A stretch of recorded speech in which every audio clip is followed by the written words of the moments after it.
She's in a sorority and done well with her sorority, and she's athletic, and she's mean. And we're scared to death of her.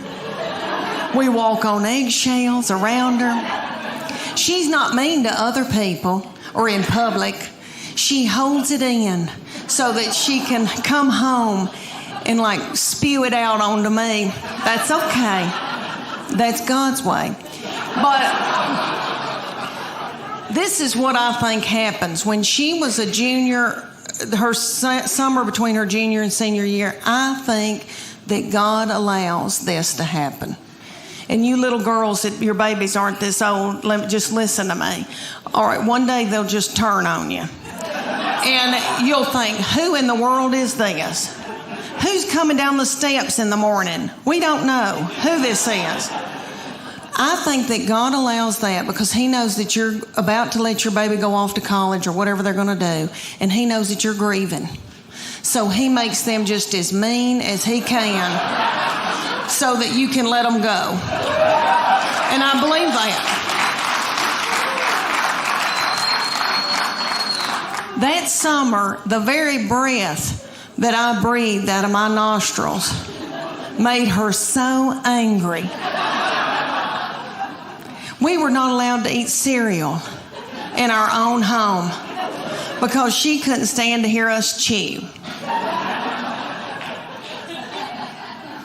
I don't mean to talk about her because she had a lot on her. She had to empty the dishwasher. Stuff like that. That's so hard. Okay, let me tell you about an example when she was probably your baby's age, y'all's little children, because y'all are so cute. Look, their thyroid's still functioning. Y'all still got hair. Good for y'all. Y'all got on little breeches. Yay. Okay. When my middle one, when she was in elementary school, I was so blessed that I got to take them to school and pick them up every day in my minivan. And I would watch them come out, my girls, and I saw them. They were in a good mood. I saw it. All right, they would be goosing each other and waving to all the little children and the principal. See you tomorrow. Okay. Then they come over to my minivan, get in, slam the door. That middle one would take her backpack and sling me in the back of the head with it. She'd say every day something like, I'm starving to death. You don't have a piece of cheese in this car? Your driving's making me car sick. I hate her. Why did you have her?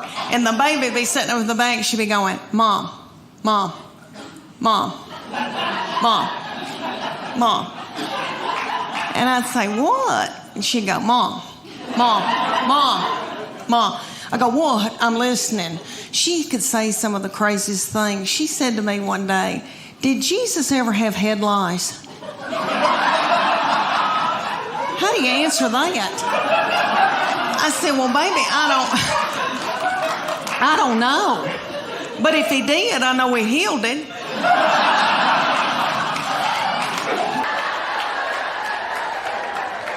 And I am an underachiever. And I haven't done much right. And but I'm fun.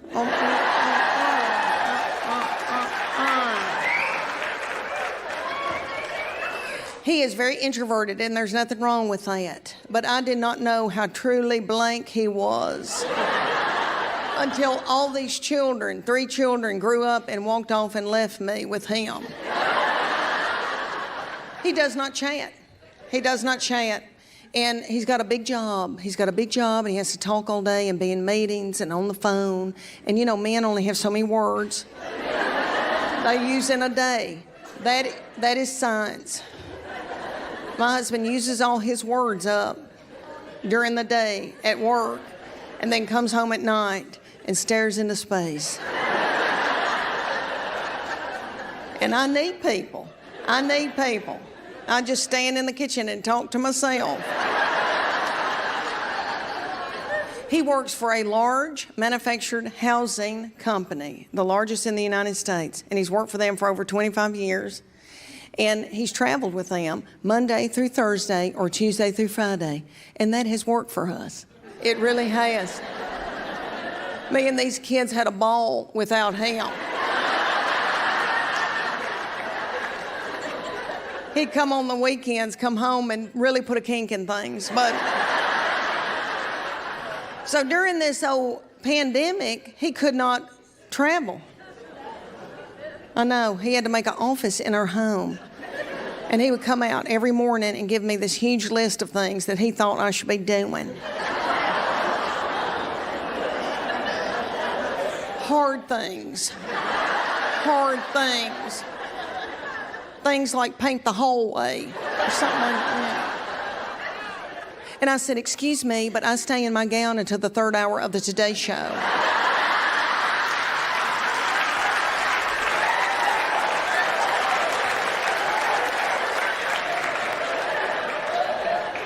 I said, you don't know me, do you? He would come in at lunchtime in the kitchen and not make eye contact with me and come and stand next to me and grab one of my breasts and hold it.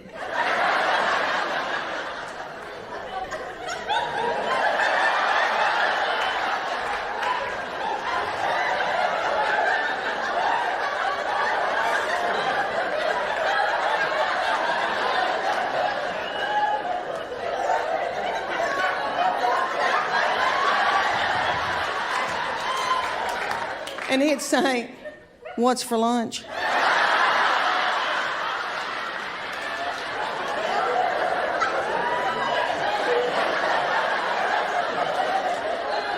The other day, we were there, and a woman goes, okay, if you put a teaspoon of cocoa and an egg white and put a dollop of water in it and pray over it and put it in the microwave, you've got chocolate cake.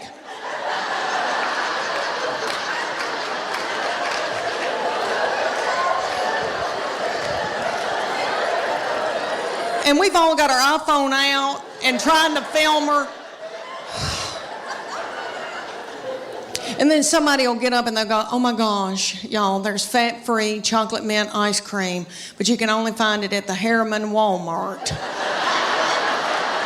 And people start throwing chairs and like running in a panic. This is what I figured out about myself. Okay, I eat, and I think it's because I'm from sweet country farming people. We value our children and what we've grown to eat and what we've killed. So my people use food for everything. If you're happy, if you're sad, if whatever. I mean, a celebration, woo, okay.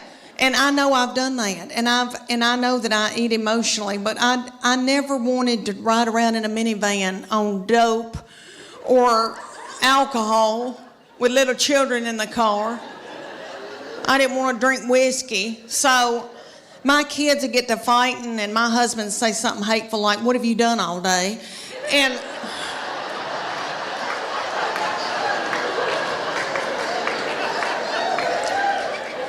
And that would make me so mad, and I'd eat a hot dog, and I didn't even know what happened.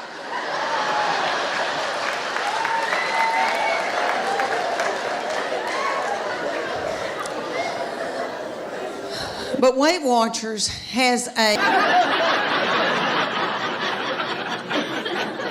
But anyway, so I got us tickets, and my husband, I thought, oh, we're going to have a date night. And he goes, I can't get there in time to go out to eat. I'll meet you at the concert. So he had bought a tall boy and an egg salad sandwich at the gas station. I know, I had to smell that all night. So anyway, I was hungry, and everybody at that concert was my age or older. And everybody's worried about the snack bar. And I was too. Journey was already on stage. Nobody cared. Everybody was at the snack bar.